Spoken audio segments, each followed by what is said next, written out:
общем, что могу сказать по поводу игры? Ну, игра была тяжелая в том плане, что поставили только вот звенья, только как-то сыгрываться, и было тяжело именно понять партнеров на льду. Вот, ну, в принципе, как-то вот где-то, может, во втором периоде более-менее почувствовали друг друга и уже вошли в игру. Что вот первый период как-то у нас вот одна шайба, и это было не очень для нас результат. Хотелось как-то побольше.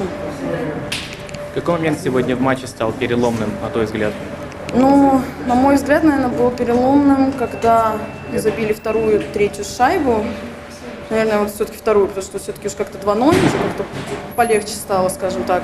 А потом уже третья, четвертая и пятая уже как-то все, под конец матча, и вообще хорошо было.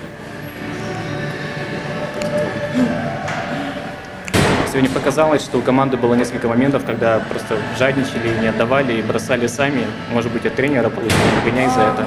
Нет, тут на самом деле дело в другом. Просто встретились девочки из разных команд, и поэтому, вот, как я говорила, пока что не чувствуем друг друга. И очень хорошо, что нам повезло, что сначала с Гризли у нас матч, как бы мы уже знаем, что команда послабее, чем Северянка и Форвард.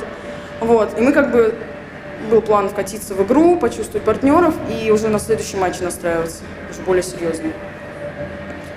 Какие ощущения от канадской площадки? Вот вообще сначала вышла на разминку, очень непривычно, потому что привыкла поле больше. И вот 2 шага сделала, уже около ворот, уже уперлась и такая, что делать? Вот. Ну, потом нормально. Как-то привыкла. Думаю, нормально все будет на следующих матчах. Вот. Меньше бегать.